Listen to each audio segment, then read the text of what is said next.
बिस्मिल्लाहिर्रहमानिर्रहीम। अस्सलाम वालेकुम।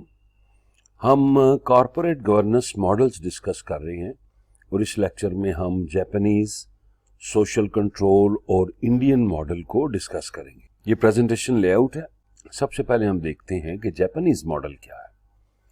Banks and other financial institutions are important sources of funding for Japanese businesses. Japan की अगर हम बिजनेस की बात करें तो जो बैंक्स हैं एंड फाइनेंशियल इंस्टीट्यूशंस, इनकी काफ़ी अहमियत है, क्योंकि in most of the cases या मेजॉरिटी जो बिजनेसेस हैं उनको जो फंडिंग है वो बैंक्स प्रोवाइड कर रहा है या फाइनेंशियल इंस्टीट्यूशंस प्रोवाइड कर रही हैं। Banks and other institutions collaborate closely with the management of the company because their stakes in businesses are so high.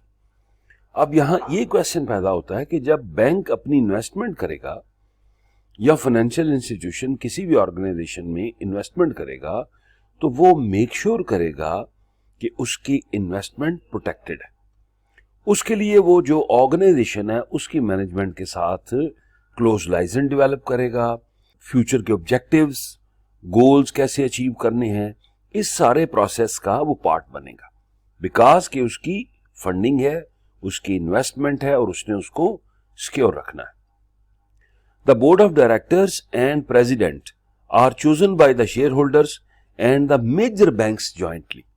यहां पे ये काबिल जिक्र है कि जो आपके बोर्ड ऑफ डायरेक्टर्स हैं या जो प्रेसिडेंट है, शेयर होल्डर्स तो करते ही हैं क्योंकि वो इन्वेस्टर हैं, उनके साथ साथ जो मेजर बैंक्स हैं या फाइनेंशियल इंस्टीट्यूशंस हैं जिनके शेयर्स हैं विद इन द ऑर्गेनाइजेशन, वो भी इनकी सिलेक्शन का पार्ट होते हैं।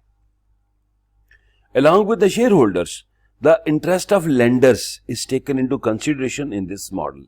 We can say at this point कि along with shareholders, कि भाई shareholders के shares हैं, investment है, interest of lenders जो आपको लोन दे रहा है is also taken into consideration in this model, कि जो आपको लोन देगा उसको भी आपने इंपॉर्टेंस देनी है, उसकी राय का एहतराम करना है, and if there is suggestion, so you will consider.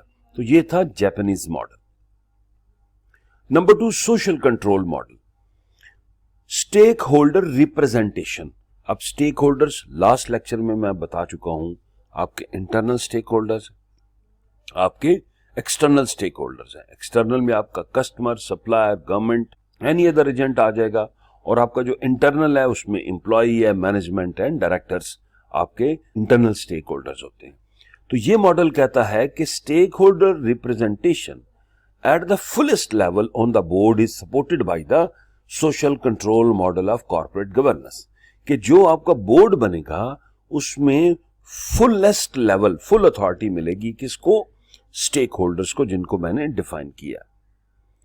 Number 2, this model states that internal control system of corporate governance would be enhanced by the establishment of a stakeholder board in addition to shareholders elected board of directors.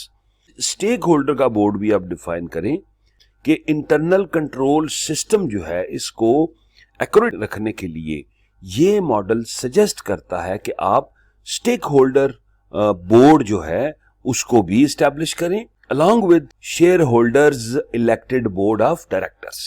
तो दो board का यहां पे जिक्र है, share holder का भी होना चाहिए बोर्ड, और बोर्ड ऑफ डायरेक्टर्स तो ऑलरेडी किसी भी ऑर्गेनाइजेशन का पार्ट हो। The stakeholder board is made up of representative from investor, staff, customer, supplier, lenders. इन सब से मिलकर आपका क्या बनना चाहिए? स्टेक होल्डर बोर्ड बनना चाहिए। तो सोशल कंट्रोल मॉडल में मुझे स्टेक होल्डर रिप्रेजेंटेशन की तरफ डायरेक्शन मिलती। Number 3, Indian model. Private, public and public sector undertakings are the 3 main categories of businesses in India. India में ये 3 किस्म की कंपनीज आपको मिलेंगी, private companies, public and public sector undertakings. ये आपको इंडिया का पैटर्न मिलता है। Each of these businesses has a unique share holding structure.